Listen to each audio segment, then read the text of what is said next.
ৰাজ্যত ধোৱাচাঙত শাসনাধীন চৰকাৰৰ দুৰ্নীতিৰ ক্ষেত্ৰত শূন্য সহনশীল নীতি। অৰুণোদয়ৰ ধন আদায় দিয়াৰ নামত চৌদিশে চলিছে কেলেংকাৰী।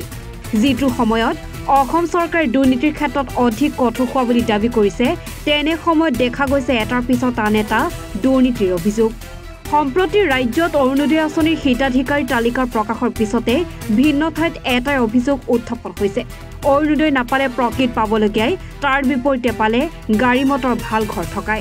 ইয়াৰ সমান্তৰালভাৱে বকুৰ মৌৰাচৰাত উত্থাপন হ'ল আৰু ডাঙৰ অভিযোগ।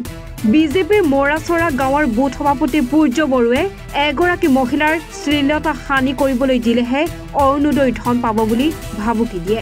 মহিলাগৰাকীক অবৈধ সম্পৰ্ক কৰিবলৈ দিলেহে অৰুণোদয়ৰ ধন দিয়াৰ আশ্বাস দিয়ে বুথ সভাপতি পূৰ্য বড়োৱে। লগতে অভিযোগ উত্থাপন হৈছে যে অৰুণোদয়ৰ প্ৰপত্ৰ পূৰণৰ নামত 500ৰ পৰা 1000 টকাকৈ লাগে। বহু মহিলাৰ নাম কৰ্তন কৰাৰ অভিযোগ কৰে মৌৰাচৰাৰ বহু পৰিয়ালে। এতিয়া প্ৰশ্ন হয়, চৰকাৰে এনেবোৰ দুৰ্নীতি নিৰ্মূল কৰিব পাৰিব নে নোৱাৰে? আজি ভুক্তভোগীয়ে সংবাদ মাধ্যমৰ জৰিয়তে মুখ্যমন্ত্ৰীৰ বিষয়টোৰ ওপৰত গুৰুত্ব দিবলৈ অনুৰোধ জনাইছে। পূজা বৰা কল সি বুটৰ প্ৰেচিডেণ্ট যে বুটৰ প্ৰেচিডেণ্ট যাতে বিজেপিৰ বুট বিজেপিৰ বুট যে মোক সেই যেনিবা লঙাত যাই লাগ ধৰিল যে তই ইফালে আছ না আলিত কিয় সি লৈ গেল মোক আৰু বাহাত তলত কৰে না কথা দে তোমাৰ দুটা নাম আহিছে যে কি কৰিব লাগিব পইচা 500 1000 টাকা দিব লাগে। মই আৰু কৈছোঁ তো পইচাটো দিবা মোৰ ক্ষমতা নাই, নাই দিব লাগিব, নহ'লে এই নামকেইটা নাযাব আৰু কি তো হ'ব। তাৰপিছত মই তিৰিতে যেনিবা 1000 টাকা তাক লৈ আহি দিম।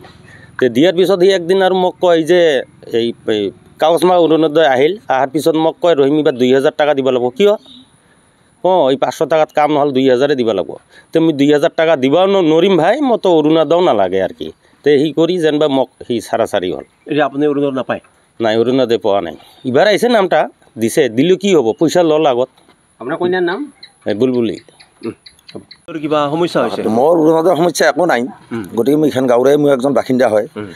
গতিকে যিগিলা শুনিলোঁ আজি আপোনালোকৰ নিউজত কৈ থকা, মোৰ বিশেষ এটাই দুখ লাগছে, তাৰমানে এই মাইকীগিলাক যেতিয়া ব্যৱহাৰ কৰিছে ধৰ মানে জীৱনৰ ক্ষেত্ৰত অৰুণোদয়ৰ বিষয়, এই ক্ষেত্ৰত মোৰ এটাই অনুৰোধ মানে আমাৰ অসমৰ মুখ্যমন্ত্ৰীলৈ যে ইয়াৰ সঠিক বিচাৰ কৰক আৰু এই বিজেপিৰ যিগিলা বুট পূজ্য বৰৰ নাম ওলাই আছে বুটৰ প্ৰেচিডেণ্ট, ইয়াক সম্পূৰ্ণ শাস্তি দিয়ক। তাৰমানে কিয় এনেকুৱা কাৰ্যকাল যদি আৰু আহি যায়, এনেকুৱা দুৰ্নীতি যদি হৈ থাকে, তেতিয়াহ'লে বিজেপি বাঢ়ি যাব না কমি যাব? নিশ্চয় বিজেপি দুৰ্নীতিয়ে হৈ যাব। এই দুৰ্নীতি গঢ়িয়ে আছে বিজেপি পইচাৰ খেলা লৈ বা নাৰী সৰ্বনাশ কৰবাৰ কাৰণে। সেই ক্ষেত্ৰত মোৰ এটাই অনুৰোধ হেমন্ত বিশ্ব শৰ্মাৰ লগি যে এই মানুহকেইজনক কঠোৰ শাস্তি দিয়ক আৰু ইয়াৰ বাপ খাৰিজ কৰি দিয়ক বিজেপিৰ পৰা। এইখিনিয়ে মোৰ ক'বলগীয়া। অৰুণোদয় সমস্যা মানে মই একদিন খিলাবাৰীত যাই আছিলোঁ, যাওঁতে পূজ্য বড়োক মই আৰু ৰাস্তাতে লগ পালোঁ। লগ পাওঁতে সুধিলোঁ, খুৰা একে অৰুণোদয়গিলা কি হ'ল? তোমাৰ আগতে মালিকক মিটিঙত যাব দিবিচোন, তাৰপিছত অৰুণোদয় দি আছোঁ বুলি। নাজানো সি কি কৰে, নাজানো, মই সেইগিলা ইমান নাজানো। খালি সি কৈছে অৰুণোদয় দিম, মোক আগতে কোটিখন চেলকিবা দিব লাগিব, তাৰপিছতহে মই অৰুণোদয় দিম, সেই বুলি কৈছে সি মোক। মই আৰু ক'লোঁ, খুৰা তোক মই খুৰা বুলি মাতোঁ, মোক এইখিনি কথা তুই কিয় ক'লি আজি? মোক বোলো অৰুণোদয় নালাগে যা, সেনেকৈ কৈ কিনে মই গুচি গ'লোঁ। তাৰপিছত নেক্সট দিনাখনে আৰু ফৰ্ম বোলে আহিছে, ফৰ্ম আহাতে আৰু মই সিদিনাখনো তাক ফোন মাৰিলোঁ, খুৰা কিবা বোলে অৰুণোদয়ৰ ফৰ্ম আহিছে, আহিছে এই ৰহিলা ঘৰত আছে বুলি কৈছে। দে হ'ব দে নহ'লিবা হেৰি কি মই যে আগতে জমা দিছিলোঁ 100কে পইচা দিছিলোঁ, পইচা দিওঁতে কৈছে সি আগৰগিলা নহ'ল, পাছত এইবাৰ আৰু মাল দিব লাগিব সেনেকৈ কৈছে। মই কৈছোঁ কি মাল দিব লাগে? তাৰপিছত আৰু কি পইচা 2000কে দিব লাগিব। বোলো আমিতো দুখীয়া মানুহ, আমিতো 2000কে পইচা দিব নাপাওঁ। 2000 টকা? 2000 সেনেকৈ কৈছে। মই ফাৰ্ষ্টতে সুধিছোঁ মই কি মাল দিব লাগে, মইতো মাল চাল বুজি নাপাওঁ। কৈছে পইচা 2000কে দিব লাগিব।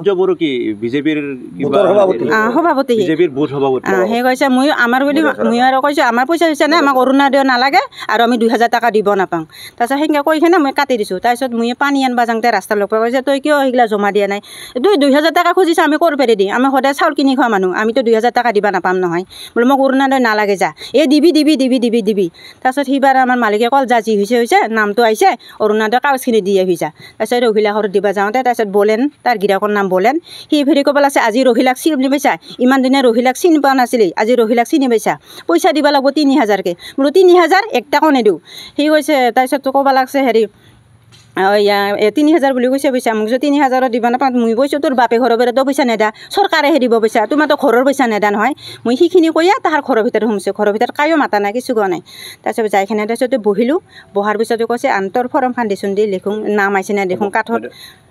নাম হ'ব নাই, ফৰ্ম ফিল আপ কৰাৰ নামত আপুনি পইচা দিছে? কিমান দিছে? 100 লৈছে সেইদিনাখন। কোনে লৈছে? ৰহিলা।